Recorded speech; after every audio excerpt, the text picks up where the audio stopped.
Тарихи мәгълүматлардан билгеле булганча, Кашмануны икенче төрле белем бирү көне һәм яктылык көне дип тә йөртәләр.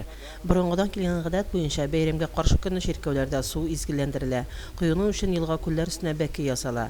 Ә инде бәйрәм көнендә чиркәүдән изгеләндереп алып кайткан су сихри көчкә ия диләр. Поздравляю всех с этим светлым праздником. Хранить традиции православные обязательно.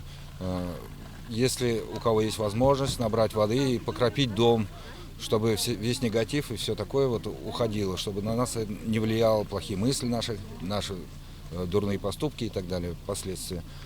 Рушуганлар моңа кадәр авыл янында урнашкан Шумбут күлендә су коена иде. Быел да әлеге күлдә бәке ясалган. Әмма көннәр җылы тору сәбәпле, быел күл янындагы чишмә буена цистерна урнаштырып, анда су коену мөмкинлеге тудырганнар. Бәкедәге һәм савытлардагы су изгеләштерелгәннән соң күпләр бит кулларын юып, теләк дугаларын укыды. Самое сложное это зайти в воду, а там уже легко. Еще было необычно то, что на новом месте сегодня, там по-другому уже. Вот так мне очень понравилось. Хочу поздравить всех православных христиан с этим великим праздником. Это один из самых светлых, святых праздников в нашем православном христианстве. Как Рождество, как Пасха. Мы возлагаем большие надежды на священскую, крещенскую воду, что принесет она нам добро в каждый день, что люди избавятся от всех недугов и болезней, чего я вам искренне желаю.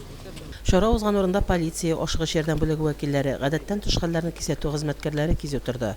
Кайсы гына милләт вәкиле булмасын, алар өчен су һәрвакыт чисталык, пакьлык билгесе булып санала. Ну, надо же верить, верят, что именно эта святая вода помогает во всех болезнях. И, естественно, весь негатив этой водой окропляют уж, вот дома освещают, сараи освещают, скотине дают поить. Естественно, все дома пьют. И, допустим, взяли 3-литровую банку, на целый год можно его как бы разбавлять, это опять будет святая вода. Изге көннәрдә генә түгел, ел дәвамында җирлегебездә бары тик яхшылык, матур гамәлләр, дуслык һәм татулык яшәсен. Фәридә Гайнетдинова, Динар Нуретдинов, Мөслим телевидениесе.